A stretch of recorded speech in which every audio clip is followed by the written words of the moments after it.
There may be troubled waters ahead for Canada's East Coast fisheries. Last week, Sweden petitioned the EU to list the American lobster as a foreign species, which would prohibit U.S. and Canadian exports of live lobsters.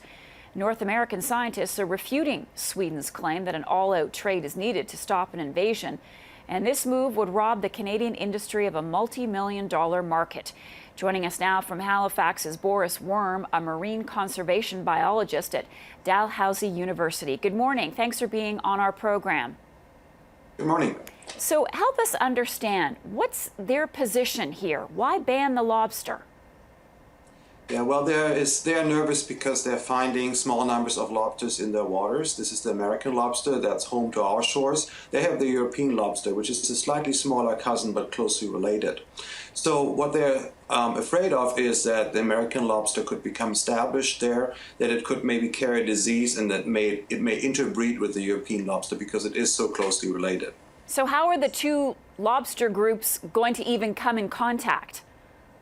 Well, that's the question here, and I don't think that question has been answered. We don't know how those American lobsters got into European waters, so there's three pathways, basically. It could be that people are just releasing them because they don't like the look of them, or they don't want to kill them, or for other reasons they're putting them in the water where they shouldn't be. So that could be addressed with education. Then it could be aquaria.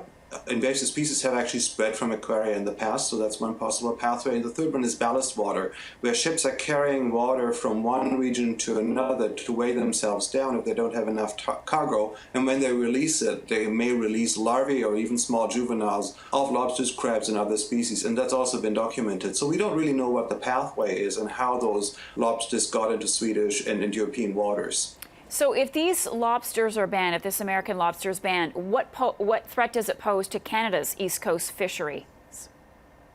Well, the European market is a big one. It's not the biggest one, but it's a substantial one. I think it's worth about $75 million in live lobster trade.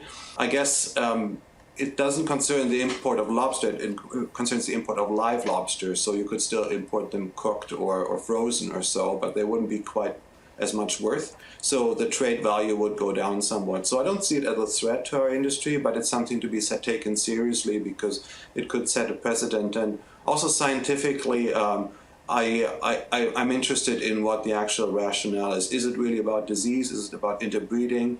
And is there evidence of that happening? The disease issue could be substantial, and there's other species that have carried disease from North America to European waters and caused, for example, oysters, eels, or crayfish to suffer in European waters. But as far as I know, there's no documented case of that happening in lobsters. So again, the question is, what's the evidence for this particular move? Boris Worm, marine conservation biologist with Dalhousie University, thank you. Good talking to you.